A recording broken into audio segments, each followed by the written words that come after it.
నిలబడి ఉన్నాం. కష్టపడి సంపాదించిన డబ్బులు తీసి పార్టీని నడిపాం. ఎవరున్నారు నా వెనక? మహామహులు ఉన్నారా? నన్ను నమ్మే నా జన సైనికులు, నన్ను నమ్మిన నా తల్లులు తప్ప ఎవరున్నారు నా వెంట? ఎందుకు నిలబడి ఉన్నాం? అరే నా దేశం బాగుండాలనే కదా, మన సమాజం బాగుండాలనే కదా, యువత భవిష్యత్తు బాగుండాలనే కదా నా తపన. అలాంటి నేను సినిమాలో ఉన్నప్పుడు కూడా అందరు హీరోలు బాగుండాలని కోరుకునేవాడిని. ఒక సినిమా హిట్ అయితే నాది అయితే ఒక వారమే నేను ఉంటాను. బాలయ్య గారి సినిమా సూపర్ డూపర్ హిట్ అవ్వాలని కోరుకునేవాడిని. జూనియర్ ఎన్టీఆర్ గారి సినిమా హిట్ అవ్వాలని కోరుకునేవాడిని. బాహుబలి ప్రభాస్ గారి సినిమా హిట్ అవ్వాలని కోరుకునేవాడిని. మహేష్ గారి సినిమాలు హిట్ అవ్వాలని కోరుకునేవాడిని. మెగాస్టార్ చిరంజీవి గారు అద్భుతంగా విజయాలు సాధించాలని కోరుకునేవాడిని. రామ్ చరణ్ విజయాలు సాధించాలని కోరుకునేవాడిని. ఇలాంటి అల్లు అర్జున్ లాంటి పుష్ప హీరో అద్భుతంగా ఉండాలని, మేము గొప్ప పాటు సాధించాలని కోరుకునేవాడిని. ఇలా ఎందరో, ఒకళ్ళు కాదు, ఎందరో వారందరికీ పేరు పేరున చెప్పలేను, కానీ అందరూ బాగుండాలని కోరుకునేవాడిని. అలాంటి నేను కోరుకుంటుంది కూడా మీరందరూ బాగుండాలి.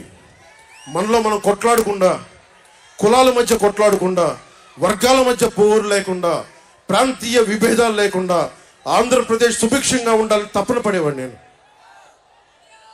అలాంటి నేను కొన్ని నిర్ణయాలు తీసుకుంటాం. ఆ నిర్ణయాలు ఎలాంటివి? నాకు సంబంధించినవి కాదు, అది ప్రజలకు సంబంధించినవి. పొత్తులో భాగంగా నేను 24 స్థానాలు తీసుకున్నాను. 24 అసెంబ్లీ స్థానాలు తీసుకుంటే ఇంతేనా అంటున్నారు. 24ఏనా? ఇంతేనా? మనోళ్ళు కాదు, అవతల వాళ్ళకి తెలియట్లా. బలి చక్రవర్తి కూడా వామనుణ్ణి చూసి ఇంతేనా అన్నాడు. బలి చక్రవర్తి కూడా వామనుణ్ణి చూసి ఇంతేనా అన్నాడు. నెత్తి మీద కాలు పెట్టి బలి చక్రవర్తిని అధాపాతాళానికి తొక్కుతున్నప్పుడు తెలిసింది ఎంతో అని. ఇంతింతై వటుడింతై నభో వీధిపై నంతై తోయిద మండలాగ్రమునకంతై వామనవతారాన్ని చూపిస్తుంది జనసేన. జగన్ గుర్తుపెట్టుకో, అధాపాతాళానికి తొక్కకపోతే నా పేరు పవన్ కళ్యాణే కాదు, మా పార్టీ జనసేనే కాదు, మర్చిపోకో.